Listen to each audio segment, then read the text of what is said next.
الحمد لله رب العالمين والصلاة والسلام على نبينا محمد وعلى آله وصحبه أجمعين. اللهم علمنا ما ينفعنا وانفعنا بما علمتنا وزدنا علما يا رب العالمين.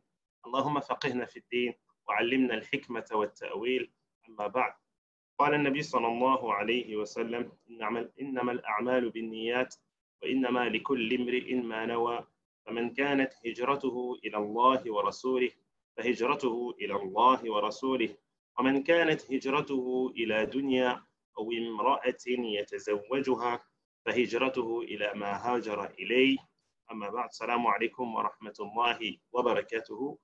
Mes très chers frères et sœurs, c'est avant tout pour moi un énorme plaisir aujourd'hui de me retrouver auprès de plusieurs personnes, auprès de nos étudiants, car ce cours a été mis à la base pour les étudiants de l'Institut, ainsi que les proches de ces étudiants. Ils avaient la possibilité d'inviter des proches à eux, mais sans oublier aussi le partenariat qu'on a avec la New Academy Muslim. Donc, on souhaite à tout le monde la bienvenue. Donc, le but de cette intervention est d'aborder, on va essayer d'aborder durant cette heure, les règles juridiques relatives aux jeunes. Et l'Institut Maïdars souhaite, à travers cette intervention, contribuer à l'apprentissage de nos frères et sœurs francophones. Et cette intervention s'enregistre aussi parmi d'autres interventions proposées à la communauté francophone. Et vous pouvez retrouver tout cela, bi'idhnillah, sur notre site dans la rubrique « Ouvert à tous » ou bien tout simplement dans nos rubriques « Formation ». Alors, dans quelques jours, nous allons recevoir un grand invité. On l'attend depuis plusieurs jours, plusieurs semaines, plusieurs mois, le mois du Ramadan. Et qui dit invité dit préparation, car on ne reçoit pas un invité sans se préparer. On ne reçoit pas un invité sans se conditionner, préparer sa venue. Et l'un des meilleurs moyens, mes très chers frères et sœurs, de préparer la venue de cet invité est avant tout de s'armer et de connaître les questions juridiques relatives aux jeunes. Allah Azza wa Jal a évoqué dans Surat Al-Fatiha, qui est cette surah qu'on récite minimum 17 fois par jour. Allah Azza wa Jal a dit: Ihdina sirat al-mustaqim, sirat al-ladhina an'amta alayhim, ghayri maghdubi alayhim. Pas ceux qui ont encouru ta colère, et non les égarés. Ceux qui ont encouru la colère d'Allah Azza wa Jal, les savants, les mufassirin, les exégètes, disent que ce verset a été révélé à la base sur les Juifs car ils ont une connaissance qu'ils n'ont pas mis en pratique. De ce fait, si toute personne, musulman ou autre, ont des connaissances qu'ils ne mettent pas en pratique, ils auront certes encouru la colère d'Allah Azza wa Jal.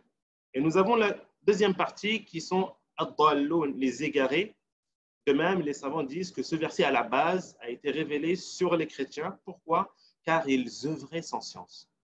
Toute personne parmi les musulmans qui œuvrent sans science, sans connaissance, sera considérée comme un égaré. De ce fait, on se doit, à l'approche du mois du Ramadan, de se renseigner, de s'enrichir, de lire, d'écouter, de visionner des conférences sur ce sujet afin de s'armer et être prêt à adorer Allah Azza wa Jal. Allah Azza wa Jal dit aussi dans Surat Yusuf, le verset 108, قل هذه سبيلي أدعو إلى الله على بصيرة أنا ومن اتبعني. Dit, voici mon chemin sur lequel j'appelle les gens avec clairvoyance, avec connaissance. Donc on se doit, lorsqu'on fait face à une adoration, de se renseigner au préalable. Et c'est quelque chose qu'on fait tous les jours dans la vie, dans notre quotidien. Toute personne qui souhaite entamer une opération importante, acheter un nouveau domicile, partir en vacances. Je ne connais pas des personnes qui achètent un domicile sans pour autant se renseigner sur le lieu ou bien soit partir en vacances sans se renseigner sur la destination et autres. On se doit, nous, en tant que musulmans, s'armer de connaissances et se préparer pour cela. Donc voilà, à travers j'ai préparé un petit PowerPoint que je vais vous partager dans quelques instants pour assurer le bon déroulement du cours et permettre de terminer tous les diapositives, les slides qui ont été préparés. Le cours est assez long. On essaiera, Inch'Allah, de le boucler en une heure.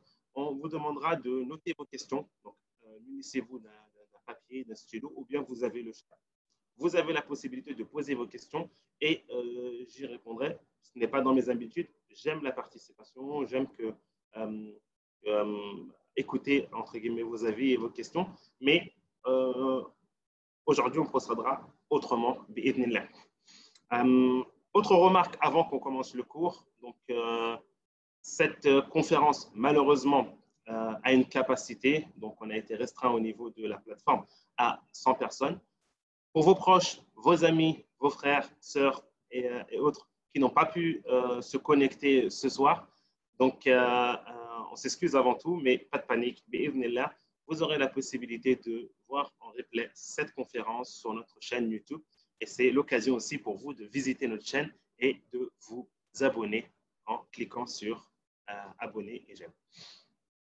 On y va? Bismillah? C'est parti. Je vous partage tout de suite le PowerPoint préparé pour cela.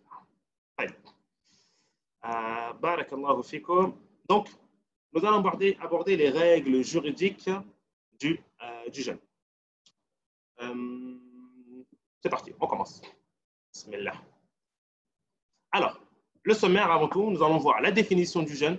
Car avant d'entamer une chose, avant de parler sur un sujet, on se doit de savoir et de connaître, avoir la connaissance de plusieurs termes. Hein, très important. Le statut du jeûne du mois du Ramadan, quel est le statut? Même si ces choses-là, ces infos, pour la plupart des musulmans, c'est quelque chose d'acquis, mais nous allons voir cela. Les mérites du mois du Ramadan, très important de marquer un arrêt sur les mérites du mois du Ramadan, car ça permet aux croyants de redoubler d'efforts et de se motiver. Ensuite, les conditions du jeûne, les conditions pour que le jeûne devienne obligatoire, l'intention du jeûne, les questions relatives par rapport à cela, l'intention, très important aussi. Le début du mois du Ramadan, comment connaître le début du mois du Ramadan, par quoi le début du mois du Ramadan est marqué. Nous allons voir cela. Se baser sur le calendrier pour définir le jeûne, le début du jeûne, avons-nous le droit? Hein? Est-ce une pratique à faire de se baser sur le calendrier? Ensuite, nous allons voir les différentes personnes qui sont exemptées du jeûne. Plusieurs catégories. La compensation, al-fidya, donc attention, il faut faire la différence entre la compensation et l'expiation. Entre la fidya et le kafara, deux termes bien distincts et nous allons voir, Inch'Allah, durant notre conférence, la différence entre les deux. Le statut de suhour, le repas matinal avant l'aube, hein, très important. Les actes conseillés lorsqu'on rompt son jeûne le soir. Est-ce qu'il y a un comportement à suivre lorsqu'on rompt notre jeûne? Les actes qui invalident le jeûne, très important. Et bien sûr, les actes qui n'invalident pas le jeûne. On continue. Barakallahu fikum. On commence par la définition du jeûne. Que signifie le terme as-siyam, le jeûne? Que signifie? Nous allons aborder la définition selon deux catégories. La signification linguistique et la signification religieuse. Alors, avant tout, la compréhension littérale du terme jeûne, du siyam, consiste à s'abstenir et se priver d'une chose. Dans la langue arabe, lorsqu'on dit as-sawm, hein, ceci signifie le fait de s'abstenir et de se priver d'une chose. Allah Azza wa Jal, exalté soit-il, dit au sujet de Maryam, Inni nadhartu lirrahmani sawman. Maryam a dit, Inni nadhartu lirrahmani sawman. Elle a utilisé le terme sawm. Falan ukallima al-yawma insiya. Dans la sourate 19, verset 26. Si tu vois quelqu'un d'entre les humains, dis-lui, assurément, j'ai voué un jeûne. Quel était le jeûne de Maryam? Est-ce qu'elle s'est abstenue de manger ou de boire? Non. Elle a voué un jeûne au tout miséricordieux. Je ne parlerai donc aujourd'hui à aucun être humain. Donc, Maryam s'est abstenue à jeûner à travers, s'est abstenue de parler et ça, on appelle ça le jeûne. D'accord? Ensuite, on a la compréhension religieuse du jeûne, du terme jeûne. C'est adorer Allah. Important de commencer par ce terme. Adorer Allah, pourquoi? Parce que lorsqu'on met le terme adorer Allah, tout de suite, on a la notion, la différence entre le jeûne, qui est une adoration, et le jeûne intermittent, le régime et autres. D'accord? Donc, adorer Allah. Lorsque nous, on s'abstient de manger et de boire, ce n'est pas pour maigrir, ce n'est pas pour surveiller notre ligne, mais c'est avant tout pour adorer Allah Azza wa Jal, exalté soit-il, en s'abstenant de manger, de boire et tout ce qui rompt le jeûne. Se manger et boire et tout ce qui rompt le jeûne seront selon une période bien définie qui est du lever de l'aube au coucher du soleil. Allah Azza wa Jal a dit mangez et buvez wa kulu washrabu hatta yatabayyana lakum al-khayt al-abyad min al-khayt al-aswad min al-fajr. Mangez et buvez jusqu'à ce que se distingue pour vous le fil blanc de l'aube, car, comme vous savez, au moment du Fajr, à l'horizon, on a un fil blanc qui apparaît. Le fil blanc de l'aube, du fil noir de la nuit, puis accomplissez le jeûne jusqu'à la nuit. Jusqu'à la nuit, c'est-à-dire jusqu'au coucher du soleil. D'accord? Bien sûr, si vous avez des questions, notez-les et on prendra le soin par la suite d'y répondre. Le statut du jeûne du mois de Ramadan. Quel est le statut? Est-ce que jeûner le mois du Ramadan est un acte toléré, un acte recommandé, un acte obligatoire, un acte interdit? Nous allons voir ça de suite.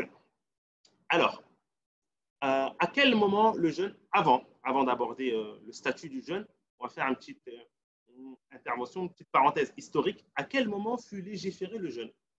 Le jeûne fut prescrit lors du mois de Sha'ban. Sachez qu'actuellement, nous sommes à la fin du mois de Sha'ban.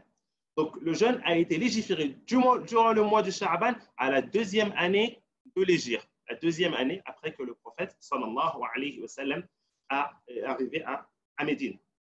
Le prophète, sallallahu alayhi wa sallam, jeûna donc, de façon certaine, 9 jeûnes. Et les savants sont d'accord sur cela, que le prophète, sallallahu alayhi wa sallam, a jeûné 9 Ramadan.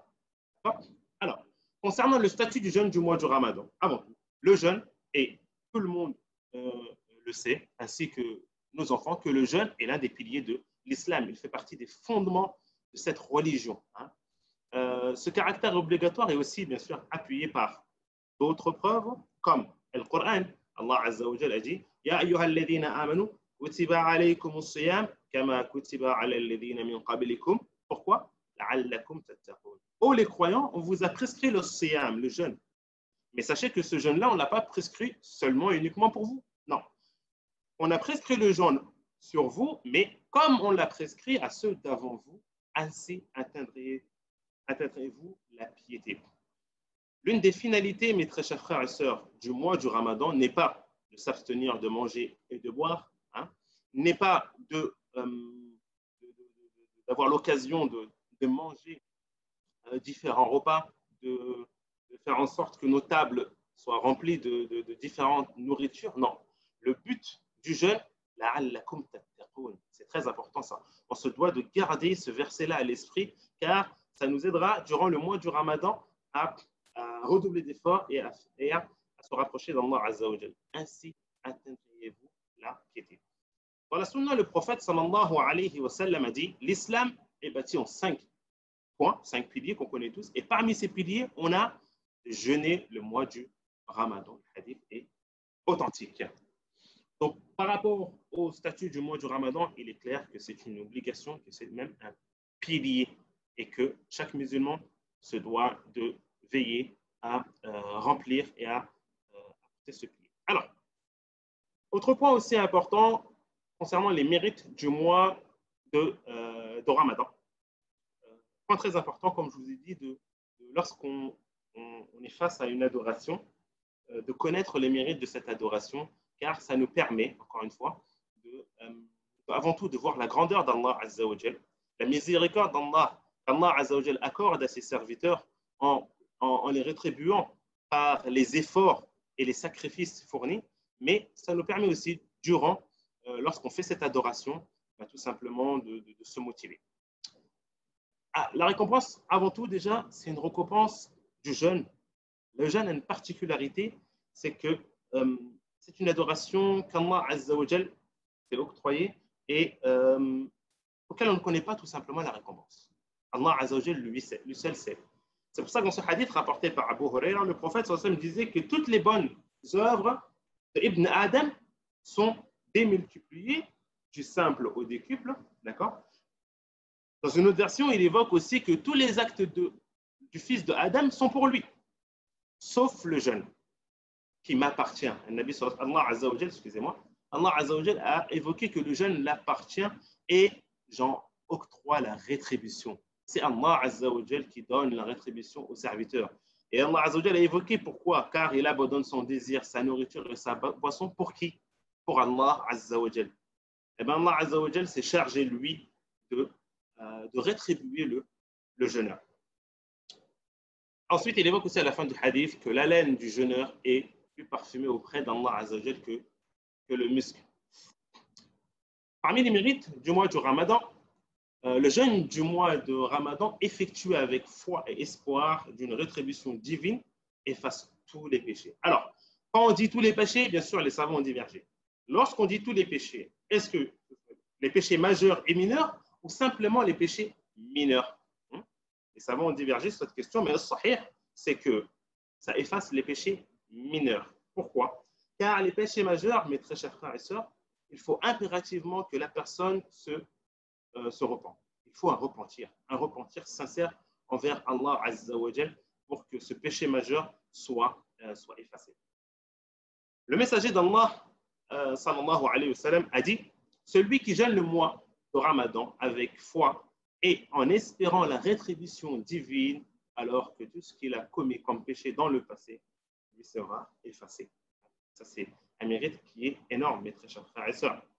Le messager, sallallahu alayhi wa sallam, dit aussi: celui qui prie les nuits du mois de Ramadan avec foi, et en espérant obtenir la rétribution divine, pour que ces deux conditions soient présentes, tous ses péchés passés lui seront alors pardonnés. Encore une fois, un mérite qui est énorme. Et on voit la règle que j'évoquais auparavant à mes élèves, qui est qu'Allah Azza wa Jalla est miséricordieux envers ses serviteurs. Une petite action et on voit que la récompense est énorme. Que ce soit à travers les ablutions, une action qui est petite, et on voit que la récompense est énorme. Jeûner le mois du Ramadan avec les deux conditions évoquées, quelle est la récompense? Que tous nos péchés soient effacés. Bon, avant d'aborder les conditions du jeûne, je vais quand même faire un petit tour sur le chat. Je ne peux pas me détacher de mes habitudes. J'aime la participation. Je vais faire un tour rapidement sur le chat. Je vais faire une première tentative de vous laisser la parole. Celui qui souhaite intervenir, qui a une question, il a la possibilité de désactiver son micro et de prendre la parole. En attendant, je fais un tour sur le chat. Alors, désolé du retard. Le cours a débuté à l'heure du Maghreb. Maghreb, il est un petit peu avant, je pense, en France. Alors, je fais un tour à gauche. Est-ce que les participants entendent bien le conférencier? Donc, je vois qu'il n'y a que des problèmes techniques pour le moment. Très bien. Avez-vous des questions? Sinon, je continue l'intervention. Une fois, deux fois. Barakallahu fikum. Trois fois adjugé. Je continue. Barakallahu fikum. On continue. Alors, on s'est arrêté aux conditions du jeûne. Chaque adoration a des conditions. Là, on va voir les conditions pour que le jeûne soit une obligation. Ce qu'on appelle shart al-wujub. Shurut al-wujub. D'accord? C'est parti. Alors, parmi les conditions du jeûne, nous avons avant tout, pour que le jeûne soit une obligation, les conditions suivantes. L'islam, donc une personne qui n'est pas musulmane, le jeûne n'est pas une obligation pour lui. Deuxièmement, être pubère. Alors, être pubère, c'est-à-dire soit avoir atteint l'âge de 15 ans, ou bien que la présence de poils autour du pubis. Deuxièmement, la présence, la sortie du sperme. Ces conditions-là, 15 ans, les poils autour du pubis, la présence du sperme, ces trois conditions sont valables pour le garçon ainsi que la fille. Et la quatrième condition qui est propre aux filles, qui sont les menstrues. Si l'un de ces signes se manifeste, la personne est considérée comme pubère. Et bien sûr, c'est une obligation de jeûner. Le Nabi sallallahu alayhi wa sallam, effectivement, dit dans un hadith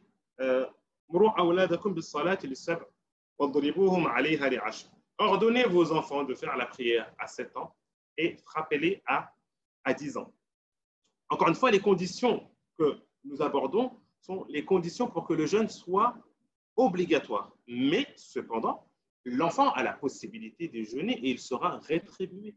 Les parents ont la possibilité d'encourager leurs enfants, il est d'ailleurs recommandé de faire cela, d'encourager leurs enfants à jeûner la totalité de la journée, une partie de la journée, et ils en auront bien sûr la récompense. Mais ce n'est pas une obligation. Un enfant de 7 ans, ce n'est pas une obligation pour lui de jeûner, ni un enfant de 10 ans. D'accord ?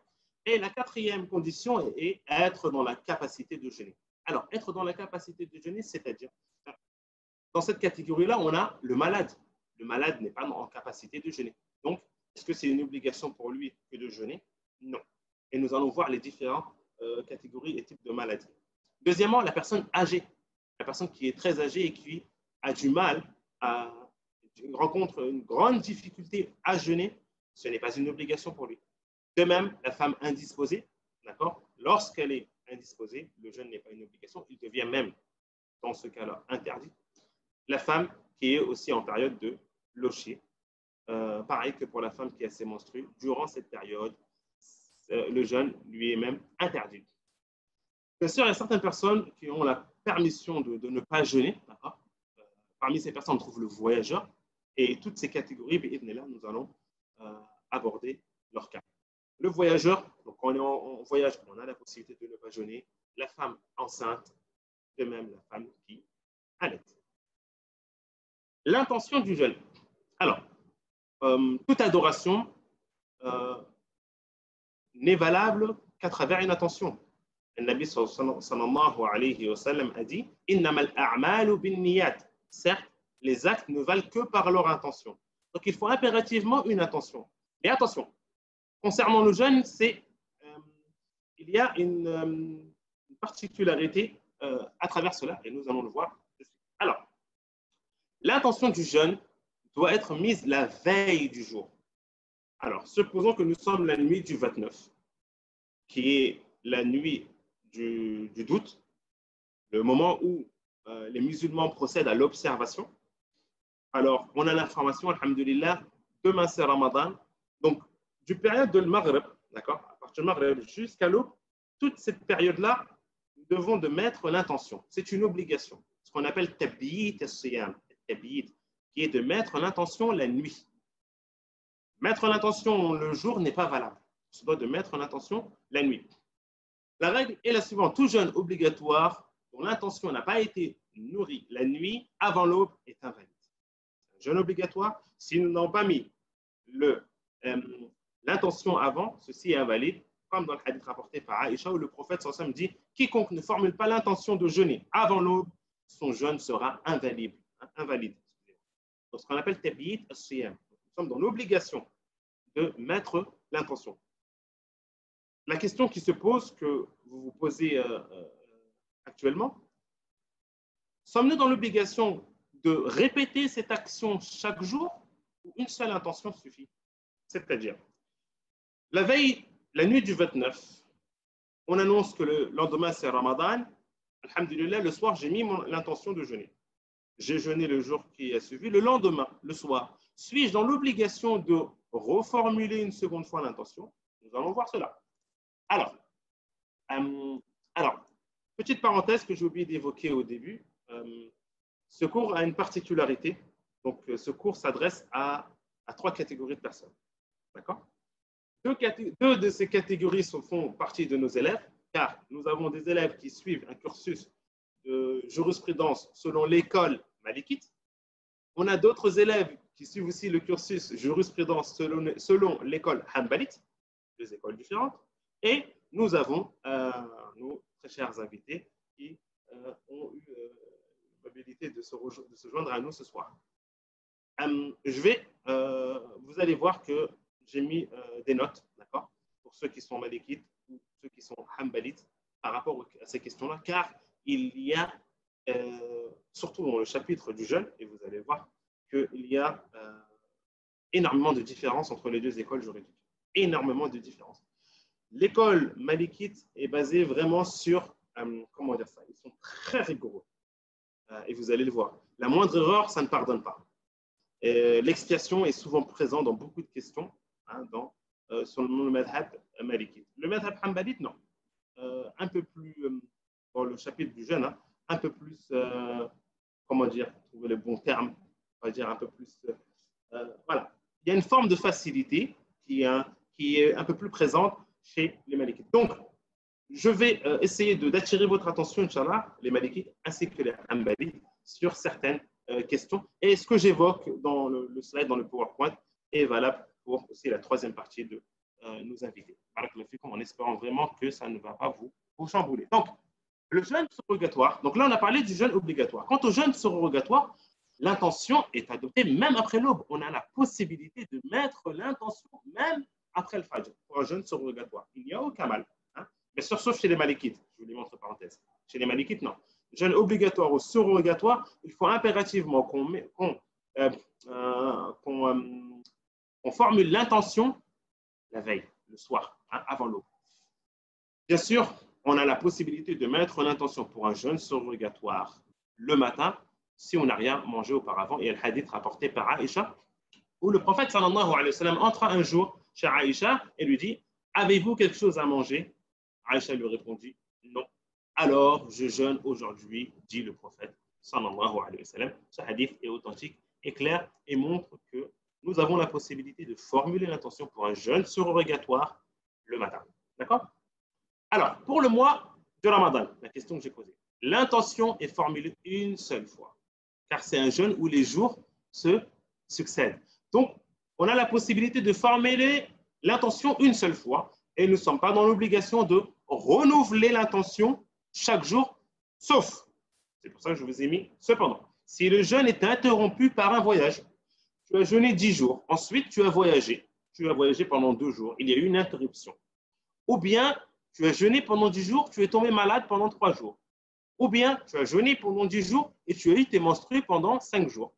Là, il y a eu une interruption lorsque tu termines après tes menstrues, une fois que de retour de voyage, ou bien que tu n'es plus malade, tu te dois de renouveler l'intention. La première intention que tu as formulée le premier jour n'est plus valable. Tu te dois de renouveler et formuler l'intention. D'accord? Et j'ai oublié de vous le mettre, ça c'est l'avis chez les malikites. Chez les hanbalites, ils demandent de renouveler l'intention pour chaque jour. D'accord? J'ai oublié de vous le mettre. Alors, l'intention, je vous ai mis, est dans le cœur. La prononcer à voix haute est une innovation. Toute intention, mes très chers frères et sœurs, mahalluha al-qalb, son lieu, c'est le cœur. À partir du moment où son lieu, c'est le cœur, on n'a pas le droit de prononcer. Tu ne dis pas le soir, j'ai l'intention de jeûner aujourd'hui, le jeudi 29, je ne sais pas quoi, le jeûne de Ramadan jusqu'au coucher du soleil. Non, tu ne prononces pas l'intention. L'intention reste quelque chose d'interne dans le cœur. D'accord? Le début du mois du Ramadan. Comment connaître, savoir que c'est le début du mois du Ramadan? C'est une question qui est présente tous les jours. Chaque année, on a ces problématiques. On regarde dans les réseaux sociaux. L'Arabie Saoudite, qu'a-t-il dit? Mon pays d'origine, qu'a-t-il dit? Les responsables de tel ou tel pays, dans le pays occident, en France ou autre, qu'ont-ils dit? On a toujours cette problématique du début du mois du Ramadan. Mais aujourd'hui, on ne va pas aborder ce sujet. Nous allons aborder l'aspect juridique, c'est-à-dire comment reconnaître le début du mois de Ramadan. Alors, pour cela, nous avons deux possibilités. Avant tout, la vision du croissant de lune du mois de Ramadan. La vision. Cette vision, quand est-ce qu'elle a lieu? Le 29e jour du mois de Sha'ban, qui est le jour du doute. Le soir, avant le coucher du soleil, on se rassemble et on commence la vision. La vision commence un petit peu avant le Maghreb, quelques minutes avant le Maghreb, et elle continue durant toute la soirée, généralement avant d'arriver l'Isha, l'information. D'accord? Si on voit le croissant de lune, demain, c'est le Ramadan. Si on ne le voit pas, d'accord? Excusez-moi. Si on ne voit pas le croissant de lune, dans ce cas-là, on entre dans la deuxième catégorie qui est le fait de compléter le mois de Sha'ban. Tout mois lunaire est soit de 29 jours ou 30 jours. Nous n'avons pas de mois de 28 jours ou de 31 jours. Ça n'existe pas. Soit 29 jours, soit 30 jours. Donc, nous sommes venus au 29e jour, nous n'avons rien vu. Forcément, on complète le mois de Sha'ban. C'est ça que je vous ai mis. En revanche, si on n'aperçoit pas le croissant de lune après le coucher du soleil, on ne l'a pas aperçu. Pourquoi? Si c'est ça peut être à cause des nuages, de la poussière ou de la fumée, alors on considérera le mois de Sha'ban comme un mois de 30 jours complet. Le prophète sallallahu alayhi wa sallam a dit, jeûnez lorsque vous l'apercevez, en parlant du croissant de lune, et rompez le jeûne à la fin du mois du Ramadan lorsque vous l'apercevez. Et si vous ne parvenez pas à déterminer le mois, alors complétez 30 jours. Complétez 30 jours, c'est-à-dire compléter soit le mois de Sha'ban pour l'entrée de Ramadan 30 jours, ou compléter le mois de Ramadan 30 jours avant de décréter le jour de l'Eid. D'accord? Barakallahu fikum. Se baser sur les calendriers pour définir le début du Ramadan. Avons-nous le droit de se baser sur les calendriers, sur l'astronomie et autres, et dire 1 mois, 2 mois, 3 mois avant le début du mois du Ramadan que le mois du Ramadan aura lieu tel jour? Point final à la ligne. Avons-nous le droit de procéder à cette pratique? Alors, sachez que le hadith rapporté par Ibn Omar, le prophète sallallahu alayhi wa sallam a dit, nous sommes une nation illettrée. Nous les musulmans, on est illettrés. Nous sommes une nation illettrée. Nous n'écrivons pas et nous ne procédons pas par calcul pour fixer les jours du mois à ceci ou cela. On ne se base pas sur des calculs. C'est-à-dire, le Nabi sallallahu alayhi wa sallam a fait avec ses mains, le mois c'est 29 jours ou bien c'est 30 jours. D'accord? Rapporté par le Bukhari, hadith sahih authentique. Problématique. Donc, le Nabi sallallahu alayhi wa sallam a dit qu'avant tout, on est une nation illettrée. Pourquoi est-ce que le prophète sallallahu alayhi wa sallam a utilisé ces termes? Sommes-nous réellement une nation illettrée? Le prophète sallallahu alayhi wa sallam, à travers ce hadith, exhorte-t-il les croyants à ne pas apprendre, à rester illettrés? Nous n'écrivons pas et nous ne procédons pas. Est-ce que vraiment le prophète sallallahu alayhi wa sallam encourage les croyants à rester, on va dire, ignorants? Bien sûr, chacun d'entre nous a la réponse. Ce n'est pas le cas. Alors, l'explication est la suivante.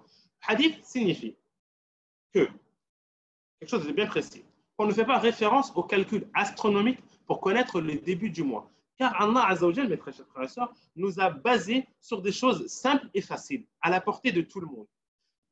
Allah Azza wa Jal ne nous a pas demandé d'avoir recours à des moyens qui, dans tel ou tel village, n'est peut-être pas présent. L'astronomie, le télescope, ces moyens ne sont peut-être pas présents dans tous les pays, dans tous les villages. Mais Allah Azza wa Jal, de par sa sagesse, a fait en sorte que cette adoration qui est le mois du Ramadan débute par des critères, par un facteur bien déterminé que tout le monde, qui est à la portée de tout le monde, qui est à la portée de main de tout le monde, qui est la vision. À partir du moment où on a la possibilité de faire la vision, que dans le village, il y a des personnes qui ont la possibilité de voir, eh bien, alhamdoulilah, on a la possibilité de connaître le début. Mais supposons que le prophète sallallahu alayhi wa sallam aurait évoqué que pour la vision du mois de Ramadan, il fallait telle ou telle méthode, tel ou tel moyen. Peut-être que 1441 ans après, on n'aura peut-être pas ces moyens-là, ou dans certains pays, ils n'auront pas ces moyens. Mais donc, Allah Azza wa Jal, c'est que les prophètes nous ont donné comme facteur des choses qui sont portées à la main de tout le monde. Bien sûr, ce hadith a été cité pour montrer la référence qu'on a évoquée. Il n'a pas été cité dans le but d'exhorter la communauté musulmane à rester dans l'ignorance. Bien sûr, ce n'est pas le cas, et à se détourner du calcul ordinaire. Bien sûr, on a le droit d'avoir recours à ces moyens, d'accord, au télescope et autres, pour appuyer la vision. Voilà, pour appuyer la vision, mais en aucun cas pour se passer de la vision. Non, la vision se doit de rester le moyen fiable jusqu'à la fin des temps pour définir le début du mois du Ramadan. Cependant, nous avons la possibilité d'utiliser d'autres moyens pour s'appuyer sur cette vision. J'espère que... Alors, les personnes exemptées de jeûne. Est-ce qu'on fait une petite pause? Allez, petite pause, on fait un petit tour sur le chat, voir s'il y a quelques questions par rapport à ça. Concernant l'intention du jeûne, y a-t-il une formule particulière à prononcer? Non, il n'y a aucune formule à prononcer particulière. La personne a mis l'intention. L'enregistrement du secours, vous aurez tous mes très chers frères et sœurs sur notre chaîne YouTube. Renouveler chaque soir, on a vu que ça c'était la vie des Hanbalites de renouveler chaque soir, on a la possibilité. Alors,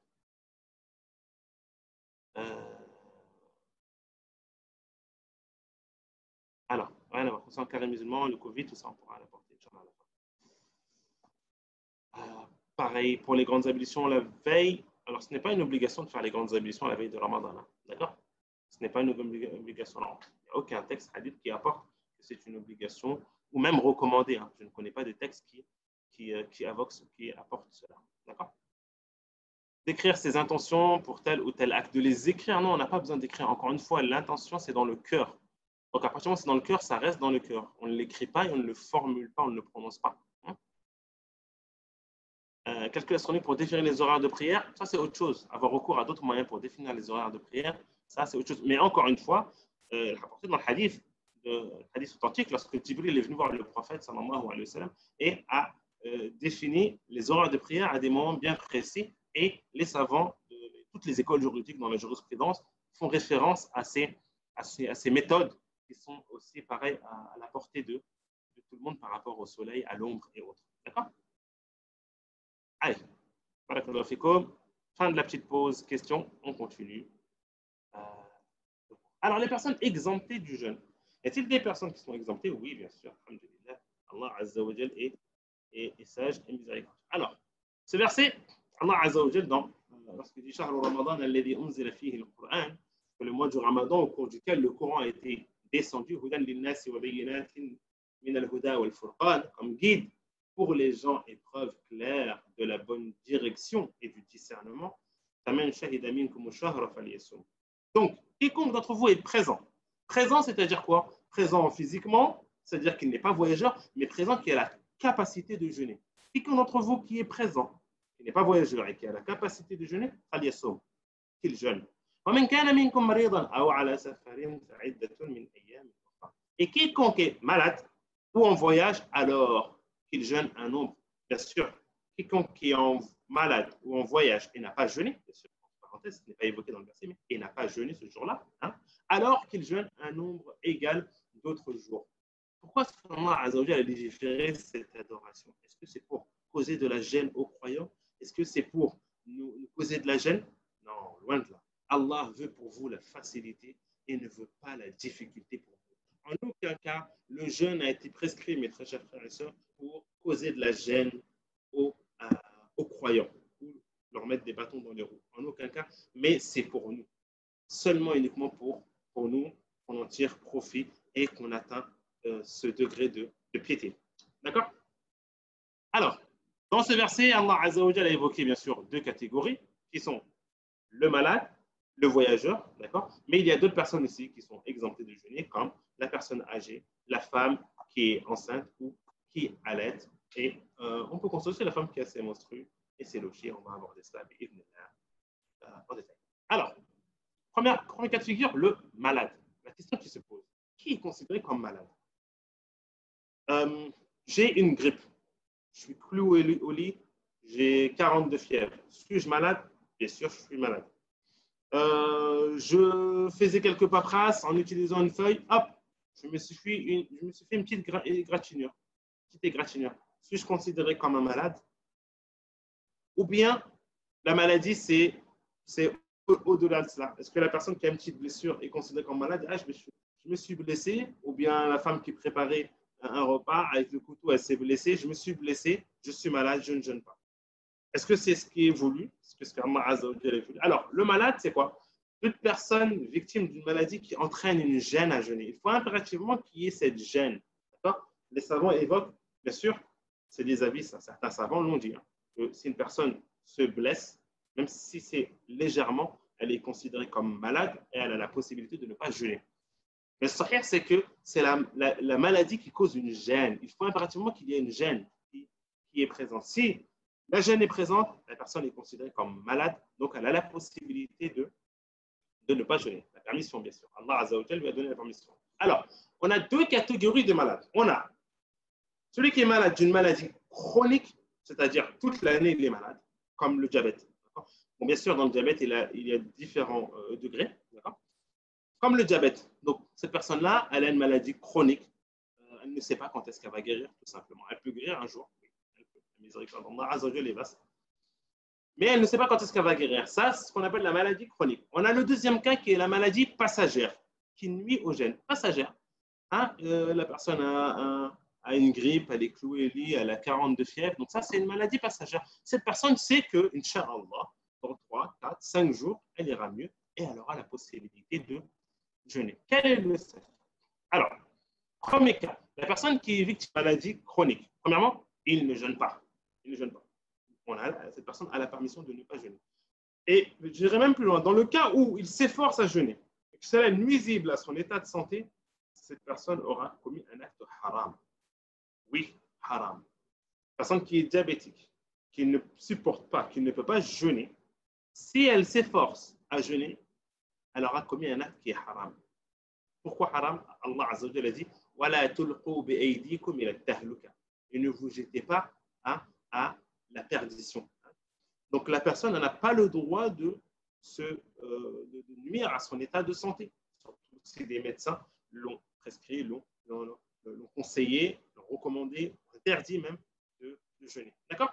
Deuxièmement, que faire cette personne? Elle doit apporter une compensation, pas une expiation. Attention, une compensation qui est fidia, ce qu'on appelle la fidia, par jour non jeûné. D'accord? Et on va venir sur le chapitre de la fidia pour voir cela. D'accord? Allah Azza wa Jalla a dit mais pour ceux qui c'est coupé pour moi, je n'arrive pas à lire ceux qui ne peuvent pas supporter, qu'avec grande difficulté il y a une compensation.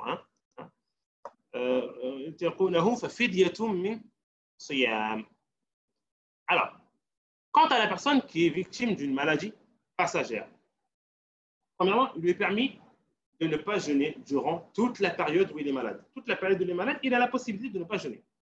De même, dans le cas où il s'efforce, durant cette période où il est malade, de jeûner, et que cela aussi est nuisible à son état, on lui dit c'est haram. Tu n'as pas le droit de faire cela. Deuxièmement, cette personne, une fois guérie, elle se doit de rattraper chaque jour non jeûné et elle n'a pas une compensation à apporter. On ne dit pas tu nourris un pauvre par jour car tu n'as pas jeûné. Non. La personne qui sait qui est victime d'une maladie passagère, elle ne jeûne pas durant cette période-là et ensuite elle rattrape le jeûne. D'accord? Ensuite, alors, deuxième cas de figure, après avoir terminé le malade, on a le voyageur. À quel moment la personne est considérée comme voyageur? Qui est le voyageur? Question importante. Alors, le voyageur, mes très chers frères et sœurs, est avant tout, premièrement, une personne qui, sa destination, c'est-à-dire à partir d'un point A à un point B, la distance entre le point A et le point B est égale ou supérieure à 81 km. Donc, il faut que la destination finale soit égale ou supérieure à 81 km, premièrement. Deuxièmement, il faut impérativement que tu sors de ta ville. C'est-à-dire, si tu es installé sur ton fauteuil tranquillement chez toi, tu dis, ben, j'ai bientôt mon train, je n'ai pas encore voyagé, je romps mon jeûne. Ou bien, je commence à jouir des permissions du voyageur. On dit non. Tu es obligé de sortir de ta ville, et à ce moment, tu peux rompre ton jeûne. Excusez-moi. À ce moment-là, tu es considéré comme voyageur. Je fais attention à mes termes, car encore une fois, on a deux écoles juridiques, Malikite et Hanbalite. D'accord? Et cette condition-là, le fait de sortir de la ville, est une condition présente dans les deux écoles juridiques, que ce soit chez les Malikites ou chez les Hanbalites. D'accord? Et troisièmement, il faut que ton voyage soit licite. Si tu as l'intention de voyager pour commettre un acte haram, ben, tu n'as pas le droit durant ce voyage, de jouir des permissions du voyageur. Car le but de ce voyage est tout simplement illicite. Alors, le voyageur a la possibilité de ne pas jeûner, même si le voyage n'est pas pénible.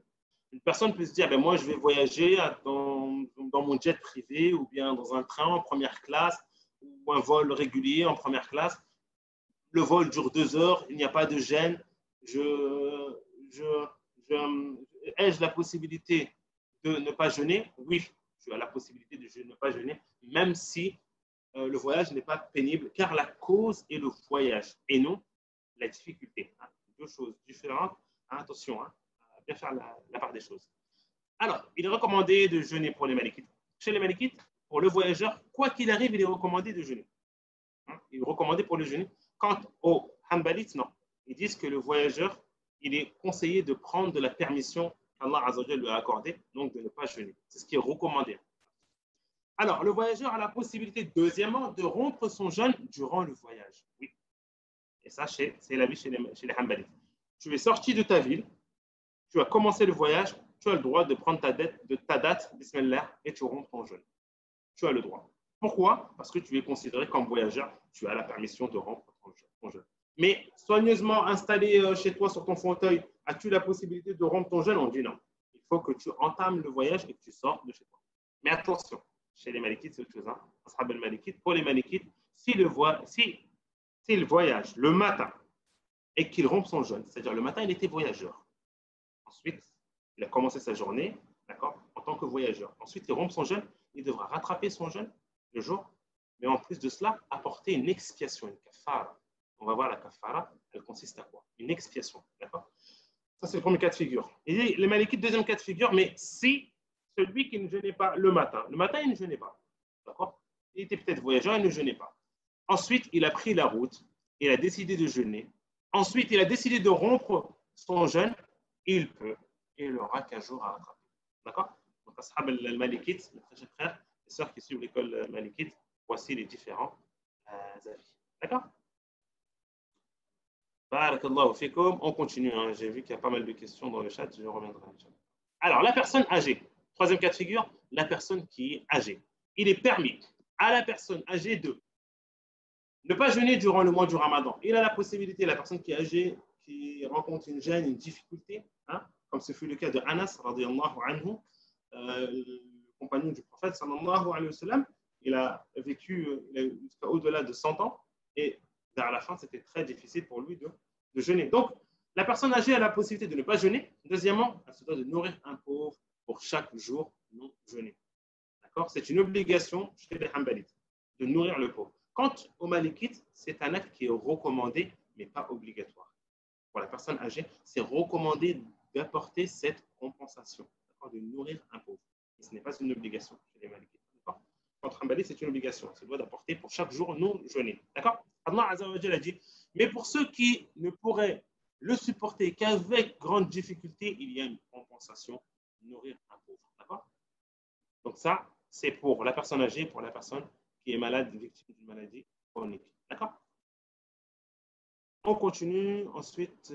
La femme enceinte et qui allait. Allez, on fait une petite pause parce que ça, c'est une question qui revient chaque année. Et on prend le soin de, bismillah, aller faire un tour dans le chat. Alors,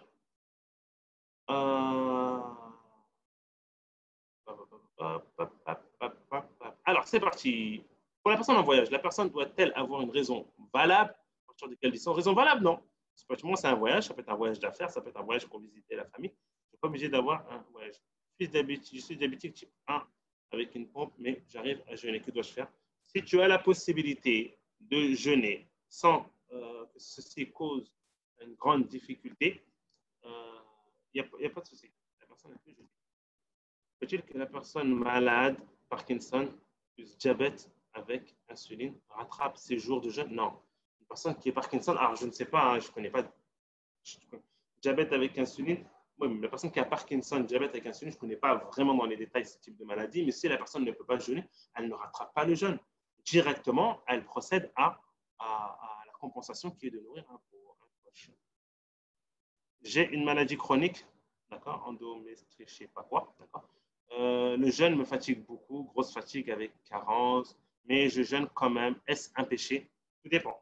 Si ce jeûne nuit à votre santé, oui, c'est un péché. Dans ce cas, Tout dépend. On a des cas de figure. Les personnes ont des carences lorsqu'ils commencent à jeûner 3, 4, 5, ils enseignent 5, 6 jours. Là, ils ont des problématiques. Mais quant aux personnes qui, s'ils jeûnent un jour, 2 jours, marquent un temps d'arrêt d'un jour, ne rencontrent pas de difficultés, on dit à ces personnes, vous avez la possibilité de faire cela. Et les jours non jeûnés, vous nourrissez un pauvre. Alors, non, non, ce n'est pas un péché, mais il faut faire attention, barakallahu fikum, de ne pas répondre dans le chat.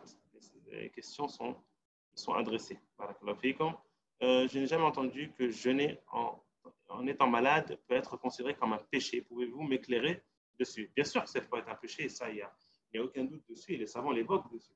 Une personne qui est malade et qui jeûne, et qui sait que si elle jeûne, dans le cas où elle jeûne, ceci a des effets sur sa santé. Est-ce qu'Allah Azzawajal lui a demandé cela? Est-ce que c'est quelque chose qu'Allah Azzawajal nous demande?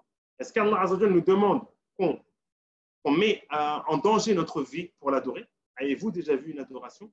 Ou Allah Azzawajal nous demande de mettre notre vie en danger pour l'adorer? D'accord? Je ne parle pas de l'adoration qui est le combat, le djihad ou autre. Non.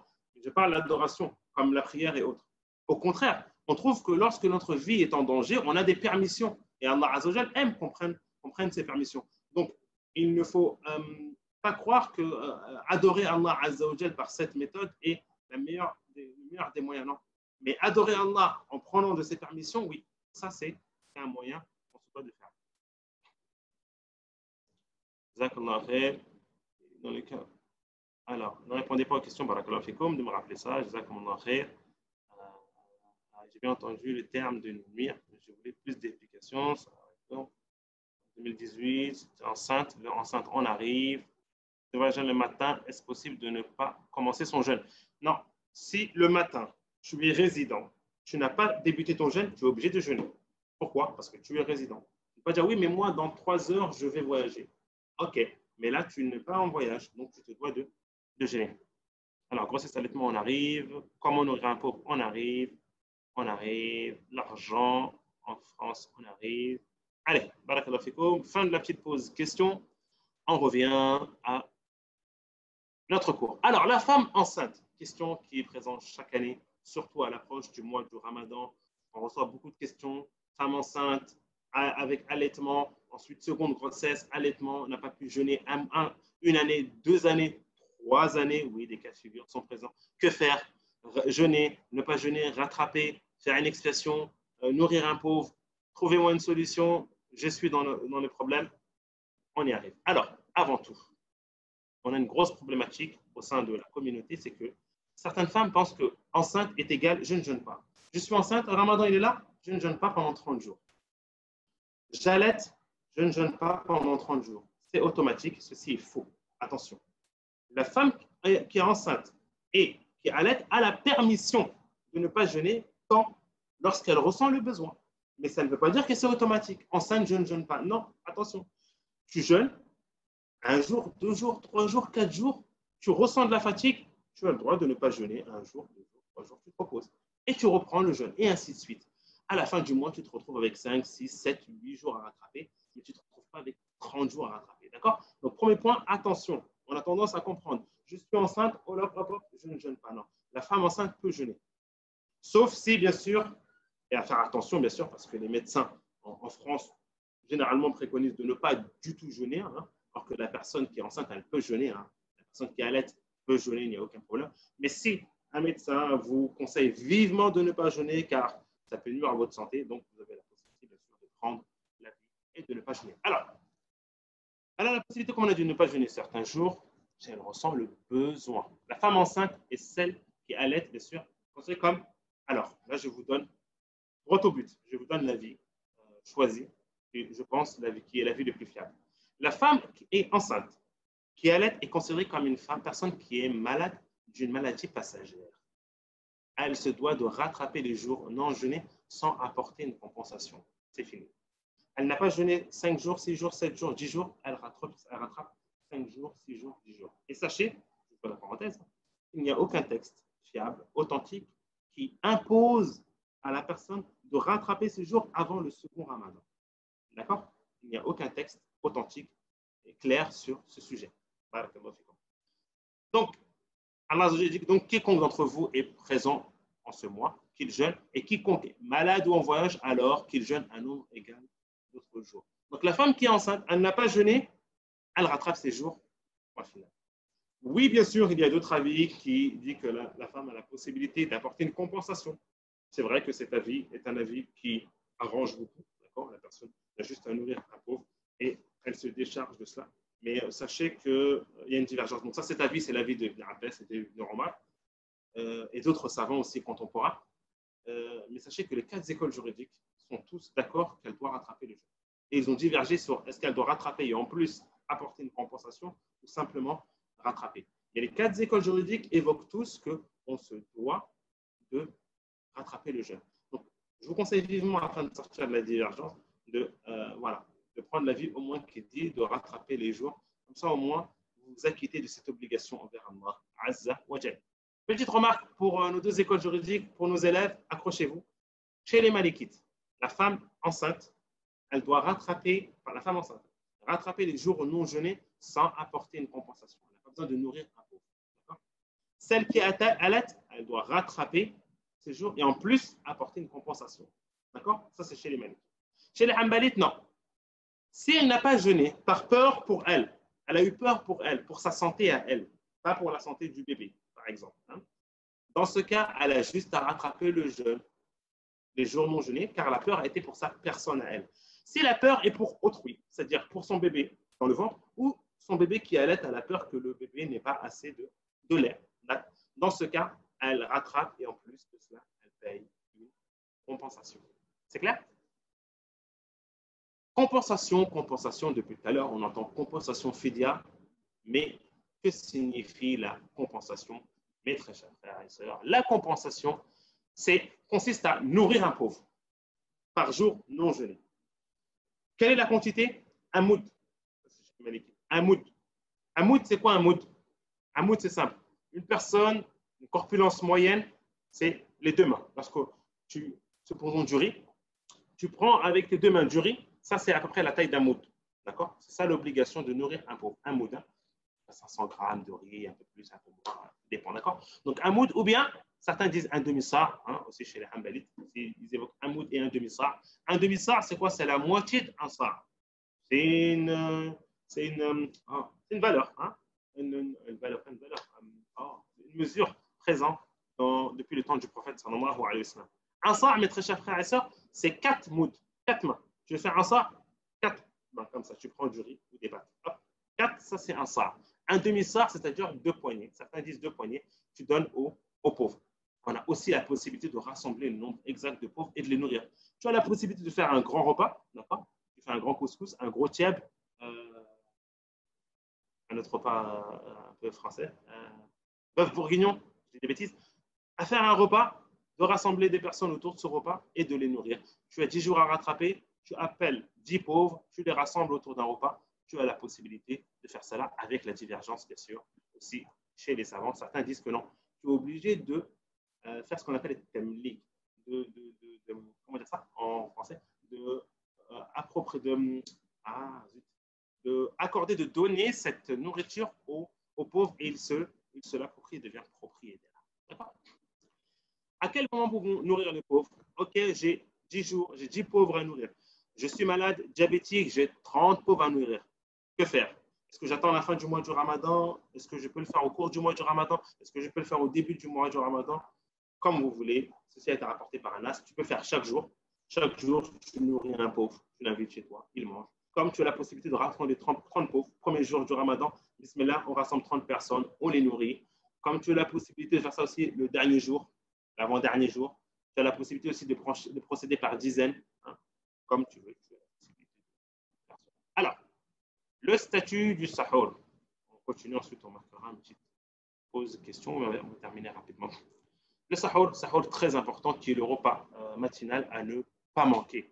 Et il y a des textes par rapport à ça, à ne pas négliger le repas. Nabi Sossam a dit, ce qui distingue notre jeûne et celui des gens du livre, les juifs et les chrétiens, c'est le repas du matin, le sahur. Le prophète Sallam a dit aussi, dans le hadith rapporté par Anas, tasahharu fa inna fi sahuri baraka. Prenez le repas du sahur, car c'est un repas béni. Il y a une bénédiction, mes très chers frères et sœurs. Il y a une baraka. Si ce n'est que de boire une gorgée d'eau, réveillez-vous, buvez, mangez une date, mangez correctement, mais quoi qu'il arrive, ne laissez pas passer cela. Le suhour est toute entière bénédiction, ne le délaissez pas. Excusez-moi, prenez-en, ne serait-ce qu'une gorgée d'eau, car Allah envoie sa miséricorde et les anges demandent le pardon pour celui qui prend ce repas. Donc, encore une fois, des mérites concernant ce repas à ne pas rater. Retarder le sahur, on se doit de retarder. Le sahur, tu ne le prends pas à minuit, en sachant que le fajr, il est à 5 heures du matin. Non, tu te dois de retarder un maximum ce repas afin de, voilà, qu'il te soit bénéfique pour ta journée. Dans un hadith rapporté par Zayd ibn Thabit, nous avons pris le repas du suhour avec le prophète sallallahu alayhi wa sallam. À peine qu'il eut fini, il se leva pour accomplir la prière du matin. Ils ont terminé le repas, ils se sont levés pour accomplir la prière du matin. Certains demandaient combien de temps, hein? Lui demanda-t-on le temps de lire 50 versets. Donc, ça, c'était avant, ils utilisaient cette méthode pour savoir le temps. Le temps de lire 50 versets, une lecture moyenne d'une personne qui lit 50 versets, eh ben, c'est le temps du suhour.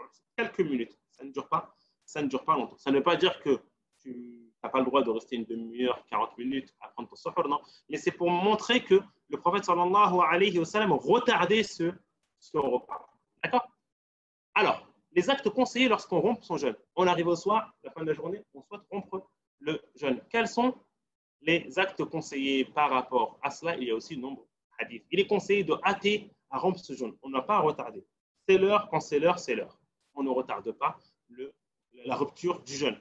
Le prophète sallallahu alayhi wa sallam a dit, les gens ne cesseront d'être sur la bonne voie tant qu'ils s'empressent de rompre le jeûne. Hadith clair qui montre l'importance de cela. Alors, au moment de rompre son jeûne, comment reprendre son jeûne? Est-ce que c'est en buvant une gorgée de la harira, de la shorba, ou bien du foufou, ou bien d'autres plats typiques de chez nous? Non. Au moment du rompre le jeûne, il est conseillé de rompre le jeûne par les aliments suivants, en respectant l'ordre. Des dattes fraîches, rotab. Si on n'a pas des dattes sèches, tamar, si on n'a pas de l'eau. D'accord? Comme le prophète sallallahu alayhi wa sallam l'a évoqué dans le hadith. De même, il est recommandé aussi de rompre son jeûne et par la suite prier le maghrib. D'accord? Il est conseillé de rompre son jeûne. C'est pas la personne elle se dit non, moi je vais prier et ensuite je romps mon jeûne. Non. Tu rompes ton jeûne et ensuite tu pries le maghrib comme le prophète sallallahu alayhi wa sallam l'a fait et rapporté dans le hadith de Anas radiyallahu anhu. Il ne reste plus qu'à voir les actes qui invalident le jeûne et les actes qui n'invalident pas le jeûne. Et on a terminé, Inch'Allah, cette intervention. On va prendre les actes qui invalident le jeûne. Ensuite, on marquera un temps d'arrêt pour les questions. On va terminer peut-être tout et ensuite on prendra les questions. Alors, avant tout, manger et boire délibérément. C'est parmi les choses les actes les plus graves. La rupture délibérée du jeûne durant le mois du Ramadan est interdit et constitue un grand péché. Ça m'a évoqué cela. Que celui qui rompt un jour de jeûne durant le mois du Ramadan de manière délibérée, sans excuse valable auprès d'Allah, ne pourra jamais compenser cela, même s'il jeûnait toute l'éternité, pour montrer, mes très chers frères et sœurs, la gravité de cet acte. C'est grave que de rompre un jeûne du jour du mois du Ramadan délibérément, sans raison valable. Le statut, la personne avant tout, elle se repentit, car c'est un grand péché. Deuxièmement, elle rattrape ce jour. Ça, c'est chez les Hanbalites, ça s'arrête là. Chez les Malikites, non. Il ajoute à cela la personne doit apporter une expiation. D'accord? On va voir ce que c'est que l'expiation. Autre point. Alors, et ça arrive souvent, de manger et boire par inadvertance. Ça arrive, on oublie. Que faire? On doit poursuivre son jeûne et ce jour ne sera pas à rattraper. Ça, c'est chez les Hanbalites. Chez les Malikites, ils imposent, même par oubli. Si tu as mangé ou bu par oubli, tu te dois de rattraper ce jour et ça, c'est propre aux Malikites. Le prophète sallallahu alayhi wa sallam a dit, les hadiths sont clairs, bien sûr, ils ne vont pas vers l'avis des Malikites. Quiconque oublie pendant qu'il jeûne ou et mange, hein,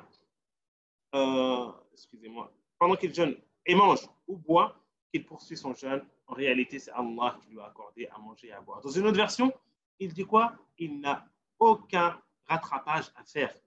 Clair. Dans une autre version, ni à rattraper, ni à expier. D'accord? Donc, on n'a pas besoin de rattraper ce jour et on n'a pas besoin d'apporter une compensation. D'accord? Parmi les facteurs aussi qui sont assimilables au manger et boire, on a les transfusions, on va le voir par la suite. Les transfusions sanguines suivies par le jeûneur. Hein? atteint d'une hémorragie, ben, cette opération interrompt le jeûne. Pourquoi?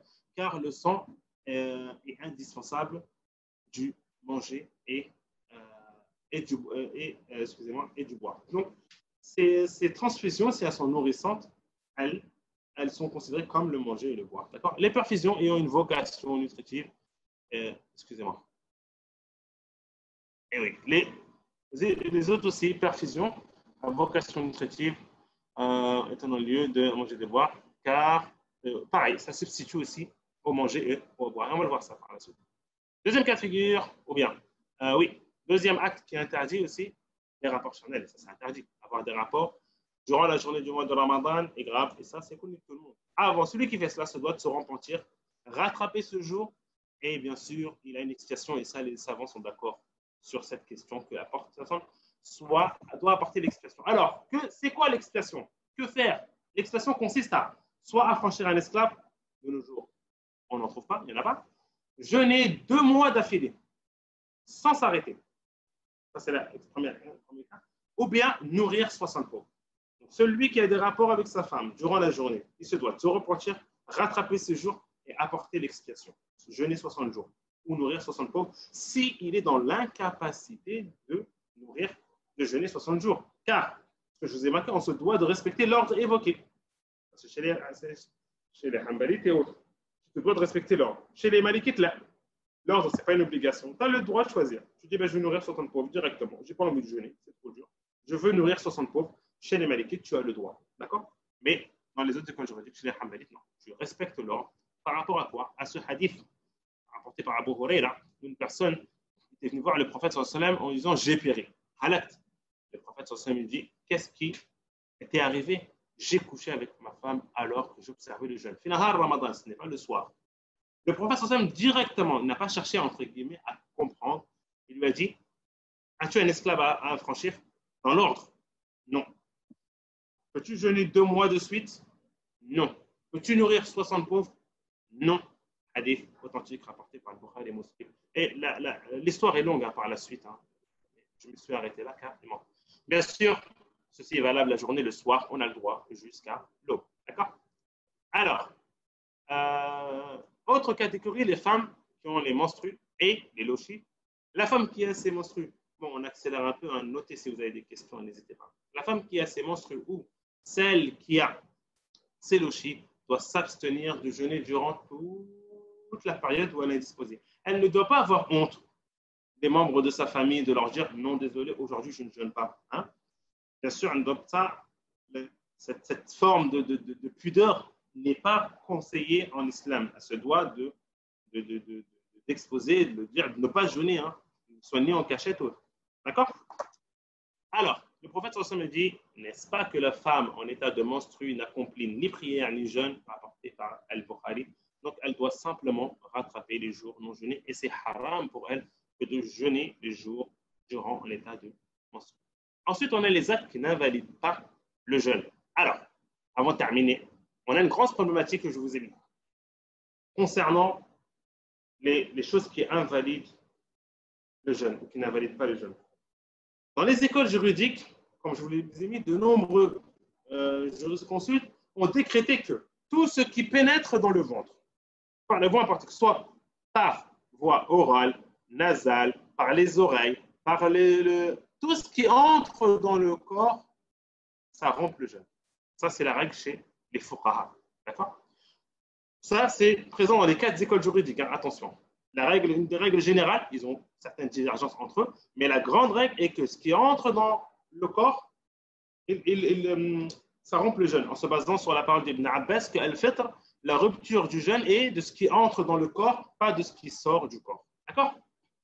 Mais c'est une problématique, surtout face aux questions actuelles, contemporaines. C'est ça, dans le deuxième paragraphe, on a d'autres savants. D'autres se sont contentés de considérer comme facteur de rupture ce qui entre dans les ventres, mais pas tout. Pas toute chose, non. Toute chose qui est assimilable au manger, nourrissant, quelque chose qui est nourrissant. Si ce n'est pas le cas, non. Ça n'annule pas le jeûne. D'accord? Et tous les savants des écoles des contemporains, qu'ils soient hanafites, malikites, shafi'ites ou hanbalites, la plupart d'entre eux, actuellement aujourd'hui, face aux questions modernes, ils prennent tous du second avis. Je vous évoquais une liste de choses qui sont tolérées. Je pense que j'ai peut-être eu des questions dans le chat par rapport à ça. Alors, je vous ai rapporté le qarar, le rapport du Conseil de l'Académie islamique de jurisprudence présent en Arabie Saoudite, à Jeddah, qui englobe plusieurs savants de pays différents. Ils ont pour habitude de se rencontrer une fois dans l'année et de débattre. Parmi les questions sur lesquelles ils ont débattu, bien sûr, le jeûne. Et parmi ces savants, on a des savants de différentes écoles juridiques. Mais ils ont fait la conclusion qui est la suivante. Je vous ai évoqué tous les points. Premièrement, les gouttes dans l'œil, dans l'oreille, ce n'est pas un conduit qui mène à l'estomac. À condition d'éviter d'avaler ce qui arrive dans la gorge, ça ne rompt pas le jeûne. Si ça arrive dans la gorge, tu dois de l'extraire. Les médicaments placés sous la langue pour soigner l'angine, d'accord? Bien sûr, pareil, il ne faut pas avaler. Ça ne rompt pas le jeûne. Ils sont mis d'accord aussi. Ceux qui ont introduit dans le vagin, que ce soit pour l'homme ou la femme, hein, comme des suppositoires ou autres produits de nettoyage, sondes vaginales ou autres, tout ce qui est dans les examens médicaux, ça ne rompt pas le jeûne. Ce qu'on a introduit dans l'organe génital masculin, vagina, hein, comme sonde, microscope et autres, ça ne rompt pas le jeûne. Opérer un trou, d'accord, dans une dent, ou enlever une molaire chez le dentiste, ou procéder à un bain de bouche, simplement une bouche, ou se curer les dents, siwak, ou se brosser les dents, brosse à dents, dentifrice, à condition d'éviter d'avaler ce qui arrive dans la gorge. Tu n'avales pas, tu as le droit, dentifrice, brosse à dents, tu as le droit pendant la ramadan, à condition de ne pas avaler. Certains disent que c'est détestable. Les injections, donc on n'a pas, se gargariser, hein, pareil, parallèlement demandant, à condition de ne pas avaler, on a le droit. Les injections, hein, musculaires, intraveineuses et autres, à l'exception des liquides et des injections de perfusion. Sinon, on a le droit. D'accord? C'est pas moi qui le dis, attention. Les gaz d'oxygène, personne n'a le problème de respirer, on a le droit. Les gaz anesthésiques, pareil, à moins qu'ils contiennent un liquide nutritif. Si ces gaz sont accompagnés d'un liquide nutritif, là, ce n'est pas valable.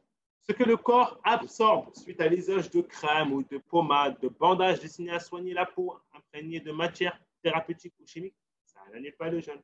Introduction d'une sonde fine dans les artères, hein, pour photographier, hein, sur le cœur ou autre, ça ne rompt pas le jeûne. Introduction d'une sonde à travers le ventre pour examiner les entrailles, ça ne... Prélever des échantillons, dans le but médical, prélever des échantillons du foie ou d'autres organes sans que cela ne s'accompagne de l'administration de solutions buvables en bois, ça n'annule pas le jeûne. L'usage de l'endoscope, hein, qui ne porte pas de liquide ou d'autres matières avec, ça ne rompt pas le jeûne. L'introduction d'un instrument ou d'une matière thérapeutique dans le cerveau ou la moelle épinière, ça ne rompt pas le jeûne. Le vomissement involontaire, contrairement à celui qui est provoqué en introduisant le doigt, ça rompt le jeûne. Mais bien sûr, le musulman se doit de reporter au-delà de la rupture du jeûne les traitements sous indiqués, bien sûr, dans la mesure du possible. Moi, j'ai terminé me concernant. Non, pas vraiment terminé. On va faire un tour sur le chat. On va regarder les questions qu'il y a. Sinon, ceux qui souhaitent prendre la parole, levez la main et je vous accorde la parole. Alors, je remonte. Je ne sais plus si c'est arrivé. Concernant la compensation, alors, donc avant ça, bien sûr, je vous remercie d'avoir suivi, d'avoir pris le temps de suivre jusqu'à cette heure-là. Encore une fois, cette conférence est à la base dédiée à nos élèves qui ont fait le soin de suivre nos formations, et les remercier pour cela d'ailleurs, ainsi que leurs proches. Hein. On s'excuse encore une fois de la restriction au niveau du nombre, mais bien, vous aurez l'occasion de pouvoir revoir cette conférence. On vous invite, pour ceux qui ne connaissent pas encore ou qui souhaitent faire partie de MyDALS Family, de vous joindre à notre site, à l'accès ouvert à tous, et de vous inscrire à la newsletter, de recevoir toutes les informations, car il y a d'autres services gratuits qui vous seront proposés, nos formations qui, peut-être, on ne sait pas, on réouvrira les inscriptions, on va peut-être réouvrir les inscriptions quand, Allahu A'lam. Mais en attendant, vous avez la possibilité sur le site de vous inscrire en liste d'attente, chose que je vous conseille vivement, car si on rouvre les inscriptions, ce sera vraiment pour un temps très court. Donc, je vous conseille vivement de vous inscrire à la liste d'attente. C'est gratuit, vous n'avez rien à perdre. Et lorsqu'on ouvrira les inscriptions, je vous le promets, vous serez prioritaire pour vous inscrire. Je suis en train de parler avec vous pour essayer de remonter. Il y a eu beaucoup de questions. Concernant la compensation, alors, j'essaie de remonter. Alors, concernant grossesse, je pense que j'ai répondu. Doit-on sortir une somme d'argent comme c'est fait en France? Alors, à la base, il n'y a pas d'argent. Tu peux sortir de l'argent pour charger une personne d'acheter des denrées pour vous. D'accord? Au passage, je souligne qu'il y a une association qui fait cela, l'association Abbé Sunna, l'association de frères que je connais personnellement, de confiance, qui se charge de faire cela. Pour les compensations, pour les fidyas, même pour Zakat el-Fitr, ils prennent vos argents qu'ils transforment en bons d'achat, qu'ils remettent aux bénéficiaires qui a la possibilité d'acheter des denrées. Ça, on a la possibilité de faire ça. Si j'essaie de jeûner, mais je suis enceinte et j'allaite, comme un péché? Non, tu peux jeûner, comme on l'a vu, la personne qui est enceinte et allaite peut jeûner. Donc, un pauvre conscience, c'est nourrir le même pauvre chaque jour. Les savants ont divergé. Est-ce qu'on peut utiliser le même pauvre chaque jour? Certains tolèrent, disent que oui, on a le droit. D'autres disent non, il faut que ce soit un pauvre différent. Pour un jeune pubère de 19 ans, école sportive, au niveau, doit-il jeûner, sachant que le coach refuse catégoriquement de jeûner? Quoi qu'il arrive, il a encore 13 ans, c'est possible qu'il soit pubère. Ah, il est pubère, d'accord. Il est pubère, c'est une obligation pour lui de jeûner. Je suis désolé.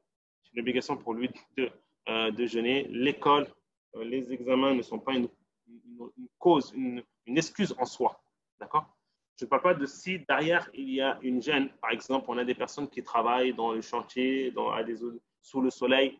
Quand ils enchaînent des heures et des heures de jeûne, ils peuvent rencontrer des difficultés. Eux, ils ont la permission de jeûner à ce moment-là, de rompre le jeûne à ce moment. D'accord? Mais sinon, lui, on lui demande de jeûner si voilà, il atteint un moment où il rencontre une difficulté, il peut rompre son jeûne. Les pauvres à nourrir doivent-ils être musulmans? Impérativement, c'est important ça. Les pauvres à nourrir doivent être musulmans.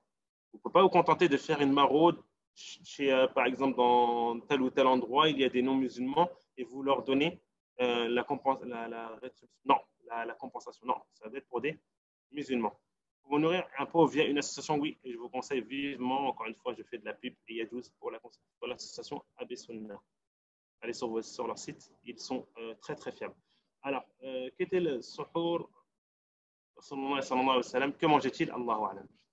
Concernant la compensation ou même zakat el-fitr, peut-on passer par le biais d'associations? Oui. Le mieux est de passer par une association qui intervient dans votre pays. Pourquoi? Parce que c'est en relation par rapport les compensations et même zakat el-fitr, et en relation par rapport au pays, c'est une adoration qui est en relation au corps, donc au pays où tu résides.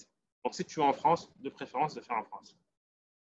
Jeûner les jours de clarté, les jours blancs, tous les mois serait un moyen de rattraper les jours non jeûnés pour une femme enceinte. La femme enceinte, lorsqu'elle jeûne, rattrape son jour de Ramadan, c'est un jeûne obligatoire. Donc elle se doit de mettre l'intention du jeûne obligatoire. Elle ne peut pas dire je mets l'intention du jeûne obligatoire et je mets l'intention du jeûne surrogatoire. Non. Il faut que l'intention soit pour le jeûne obligatoire. Quant au jeûne surrogatoire, on peut mettre plusieurs intentions, oui. Pour le repas du suhour, peut-on manger jusqu'à 1 minute avant le fajr? Oui, tu peux manger jusqu'à 1 minute avant le fajr. Il n'y a aucun problème par rapport à cela. Ce qu'on voit dans les calendriers IMSEC, ce n'est pas quelque chose qui est fiable. Hein, d'accord? C'est par mesure de sécurité qu'ils disent cela, oui, mais on a le droit de manger jusqu'à l'heure du lever du soleil. Il y a le droit de dire avant de couper son jeûne, oui. Nabi sallam disait encore une fois, la citadelle du musulman, mes chers frères et sœurs, c'est une citadelle tout simplement, un outil, un moyen, un livre que je conseille tout musulman vivement d'avoir en application, en livret, dans son sac. Indispensable, outil indispensable. Oui, laquelle pour une personne qui met l'encens chez elle. Évitez de mettre l'encens, s'il vous plaît, barakallahu fikum. L'encens, c'est problématique. Beaucoup de savants disent que ça annule le jeûne. Salam alaikum, quel degré? 12, 15, 18. Chaque année, on a la problématique. Je conseille tout le monde de suivre la mosquée la plus proche de chez toi afin de te décharger de cela et eux, ils se chargeront de ça. Donc, tu suis la mosquée la plus proche de chez toi où tu pries. Si eux, le Fajr, il est à 4h30, ben, tu t'arrêtes de manger à 4h30. Wallahu a'lam. C'est quoi l'explication l'expiation pour celui qui a mangé volontairement, on l'a évoqué.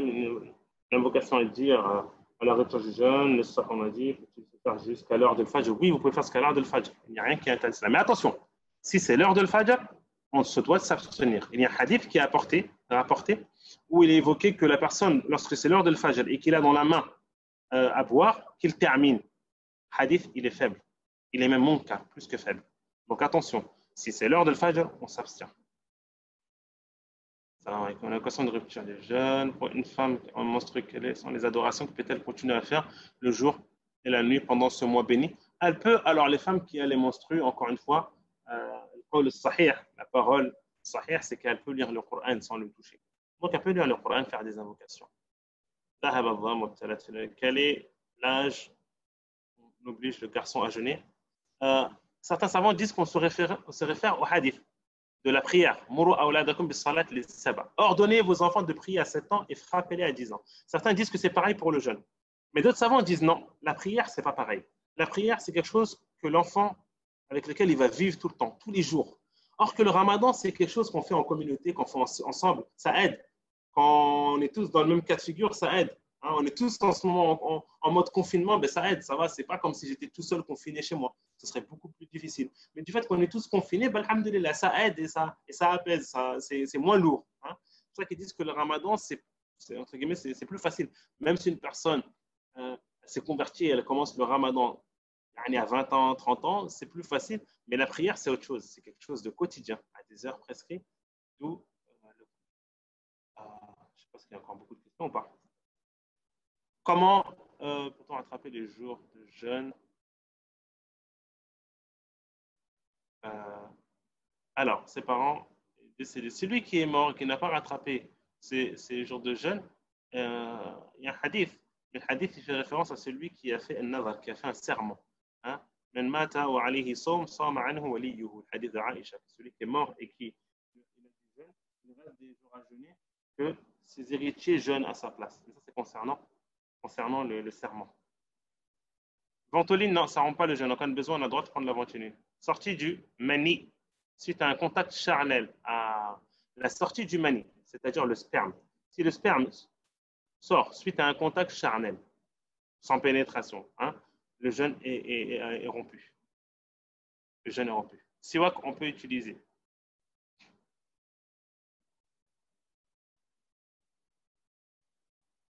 Masha'Allah. Barakallah fik, ya Jibril, Masha'Allah. Ça fait plaisir de te lire. Les parfums, les crèmes, etc. n'invalident pas le jeûne. Non, ça n'invalide pas le jeûne. Attention, on dit souvent, pendant le ramadan, on ne se parfume pas, on ne se coiffe pas, on se fait pas beau, tout ça.